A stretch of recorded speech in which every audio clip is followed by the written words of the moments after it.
আসসালামু আলাইকুম। Cooking recipe চ্যানেলে আপনাদেরকে স্বাগত জানাই। আজকে আপনাদের সঙ্গে শেয়ার করব রমজান স্পেশাল আলুর চপ রেসিপি। দেখতেই পাচ্ছেন চপগুলো দেখতে কতটা সুন্দর হয়েছে আর খেতে ভীষণই ভালো হয়, বানানো খুবই সহজ। আপনারা খুব সহজে এই চপগুলো বানিয়ে নিতে পারবেন। তো অবশ্যই আপনারা স্কিপ করবেন না, পুরো রেসিপিটা দেখে নেবেন। অনেকগুলো টিপস সহ আপনাদের সঙ্গে শেয়ার করব। আশা করছি আপনাদেরকে চপের রেসিপিটা খুবই ভালো লাগবে। চ্যানেলে নতুন হলে চ্যানেলটা সাবস্ক্রাইব করার অনুরোধ রইল। তো চলুন রেসিপিটা শুরু করি। এখানে দেখুন আমি বড় সাইজের একটা আলু সেদ্ধ করে নিয়েছি। তো আলুগুলো এইভাবে ছোট ছোট করে কেটে নিয়েছি, তারপরে সেদ্ধ করে নিয়েছি। আলুগুলো ছোট করে কাটলে খুব তাড়াতাড়ি সেদ্ধ হয়ে যাবে, সেজন্য আমি এইভাবে করে কেটে নিয়ে সেদ্ধ করে নিয়েছি। এবার আমি আলুগুলোকে একটা কাঁটা চামচ দিয়ে ম্যাশ করে নিচ্ছি। তা আমি এখানে কাঁটা চামচ দিয়ে ম্যাশ করে নিচ্ছি, আপনারা চাইলে হাত দিয়েও ম্যাশ করে নিতে পারেন। যারা ভিডিওটি দেখছেন একটা লাইক দিয়ে ভিডিওটি কন্টিনিউ করবেন।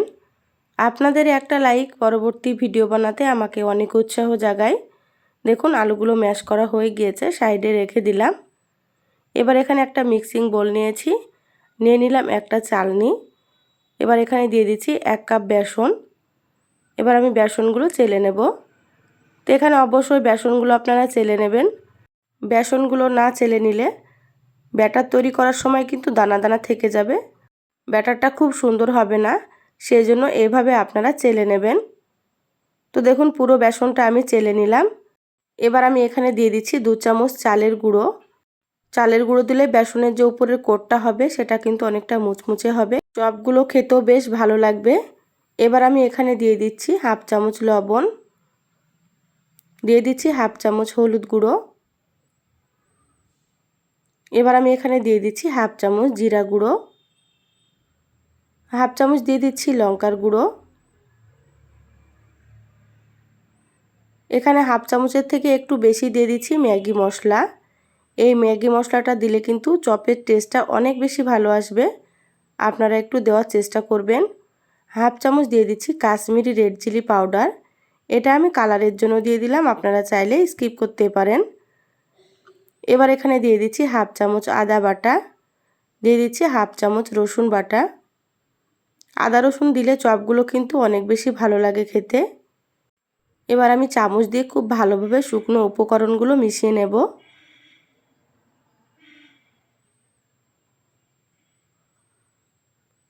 দেখুন মেশানো হয়ে গিয়েছে। এবার আমি এখানে নিয়েছি নর্মাল পানি। তো অল্প অল্প পানি দিয়ে ব্যাটারটা রেডি করে নিতে হবে। প্রথমে খুব বেশি পানি দিতে যাবেন না, তাহলে কিন্তু বেসনের ব্যাটারটা অনেকটাই পাতলা হয়ে যেতে পারে। সেই জন্য এইভাবে করে অল্প অল্প দিয়ে ব্যাটারটা রেডি করবেন আর সুন্দর করে ফেটিয়ে নিতে হবে এইভাবে অল্প অল্প পানি দিয়ে।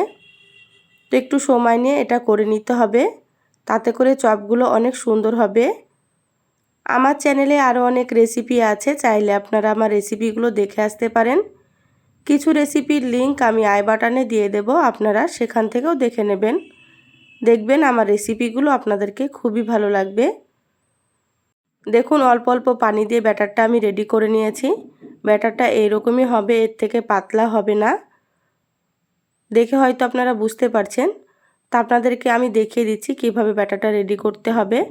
ব্যাটারের ভেতরে একটা আঙুল চুবিয়ে এইভাবে আপনারা দেখে নেবেন। এইভাবে আঙুলে যদি লেগে যায় কোট হয়ে, তাহলে কিন্তু বুঝতে হবে চপের ব্যাটারটা একেবারে রেডি হয়ে গিয়েছে। তা আপনারা এইভাবেই তৈরি করে নেবেন। এবার আমি এটাকে রেখে দেব ঢাকা দিয়ে 10 মিনিটের জন্য। তো ফিরে আসছি 10 মিনিট পর। এবার আলুর পুর রেডি করে নিতে হবে। গ্যাস অন করে ফ্রাই প্যান দিয়ে দিলাম 1 চামচ সরষের তেল, আর দিয়ে দিলাম এখানে 1/2 চামচ গোটা জিরে। তো এখানে আমি সরষের তেল দিলাম, আপনারা চাইলে সাদা তেলও দিতে পারেন। এখানে একটা পেঁয়াজ কুচি করে নিয়েছি আর 2টো কাঁচা লঙ্কা কুচি করে নিয়েছি, দিয়ে দিলাম। এবার এগুলোকে হালকা একটু ভেজে নেব, খুব বেশি ভাজবো না, হালকা করে ভেজে নিলেই কিন্তু হয়ে যাবে। পেঁয়াজ আর কাঁচা লঙ্কা ভাজা হয়ে গিয়েছে। এবার এখানে দিয়ে দিচ্ছি 1/2 চামচের থেকে একটু কম হলুদ গুঁড়ো, স্বাদ মতো দিয়ে দিলাম লবণ।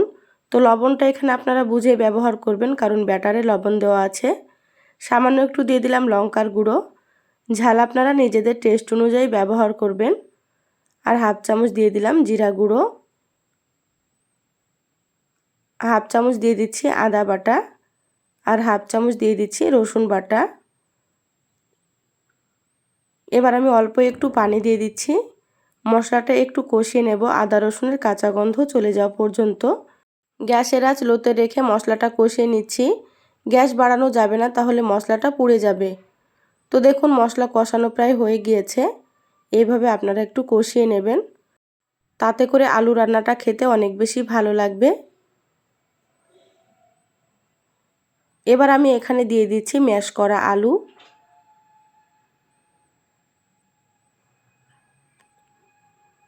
আলু দিয়ে মশলার সাথে খুব ভালোভাবে মিশিয়ে নেব।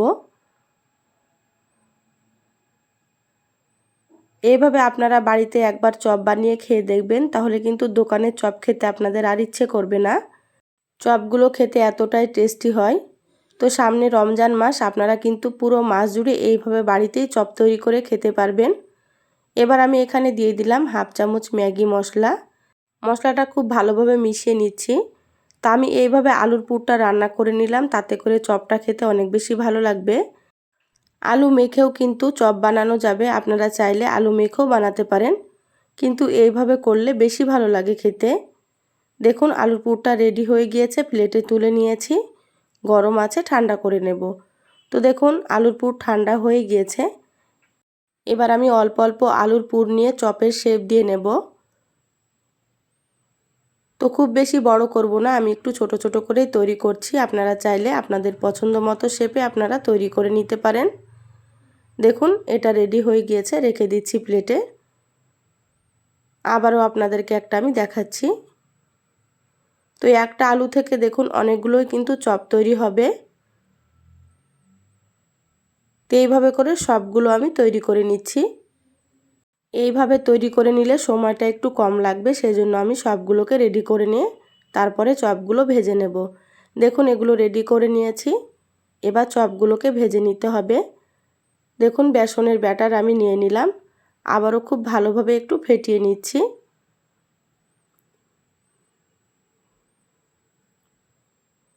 আগে থেকে গ্যাসে আমি তেল গরম হতে বসিয়ে দিয়েছি। তেলটা প্রায় গরম হয়ে গিয়েছে। এবার আমি একটা আলুর পুর নিয়ে ব্যাটারের ভেতরে দিয়ে দিলাম। চামচ দিয়ে এইভাবে একটু ব্যাটার তুলে দিচ্ছি, সুন্দর করে কোট করে নিতে হবে। এবার আমি গরম তেলের মধ্যে চপগুলো দিয়ে দিচ্ছি। তো একে একে সব চপগুলো এখানে আমি দিয়ে দেব যতটা কড়াইয়ে ধরবে। এই পর্যায়ে গ্যাসের আঁচটা মিডিয়ামে রেখেছি।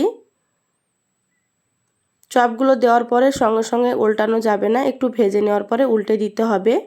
দেখুন চপগুলো এক পাশ হালকা ভাজা হয়ে গিয়েছে, আমি উল্টে দিলাম। এবার আমি গ্যাসের আঁচ মিডিয়াম থেকে হাইতে রেখে চপগুলোকে সুন্দর করে উল্টে পাল্টে ভেজে নেব। চপগুলো কিন্তু মিডিয়াম থেকে হাইতে ভেজে নিতে হবে, লো আঁচে কিন্তু চপগুলো ভাজবেন না, তাহলে নরম হয়ে যেতে পারে। দেখুন চপের সুন্দর কালার চলে এসেছে, এই চপগুলো ভাজা হয়ে গিয়েছে। চপগুলো আমি তেল ঝরিয়ে প্লেটে রেখে দিচ্ছি। বাকি যে চপগুলো আছে সেগুলো আমি একইভাবে ভেজে নেব। তো যারা আমার চ্যানেলে নতুন এসেছেন, রেসিপিটা যদি আপনাদেরকে ভালো লাগে তো প্লিজ চ্যানেলটা সাবস্ক্রাইব করে আমার চ্যানেলের সাথেই থাকবেন। বেল বাটন অন করে রাখবেন, তাতে করে আমি যখনই ভিডিও আপলোড করব আপনারা সবার আগে নোটিফিকেশান পেয়ে যাবেন। যারা সাবস্ক্রাইব করে সাথেই আছেন তাদেরকে অসংখ্য অসংখ্য ধন্যবাদ। দেখুন এই চপগুলো আমি সুন্দর করে উল্টে পাল্টে ভেজে নিলাম। এগুলোও ভাজা হয়ে গিয়েছে, প্লেটে রেখে দিচ্ছি। দেখুন সব আলুর চপগুলো ভাজা হয়ে গিয়েছে, প্লেটে তুলে নিয়েছি। চপগুলো দেখতে কতটা লোভনীয় হয়েছে দেখুন, খেতে মাশাআল্লাহ ভীষণই সুন্দর হয়। আর একটা আলু থেকে অনেকগুলো চপ হয়েছে, আপনারা হয়তো দেখেই বুঝতে পারছেন। তো অবশ্যই আপনারা একবার হলো এইভাবে বাড়িতে চপ তৈরি করে খেয়ে দেখবেন, বাড়ির ছোট থেকে বড় সকলেই কিন্তু খুবই পছন্দ করবে। তৈরি করে খেয়ে আমাকে অবশ্যই কমেন্ট করে জানাবেন আপনাদেরকে কেমন লেগেছে। এবার আপনাদেরকে আমি একটা চপ ভেঙে দেখাচ্ছি, দেখুন ভেতরটাও কিন্তু খুবই সুন্দর হয়েছে। আলুর চপের রেসিপিটা আপনাদেরকে কেমন লাগলো অবশ্যই চ্যানেলের কমেন্ট বক্সে জানাবেন। ভালো লাগলে লাইক দিয়ে যতটা সম্ভব শেয়ার করে দিবেন। সবাই ভালো থাকবেন, সুস্থ থাকবেন। আল্লাহ হাফেজ।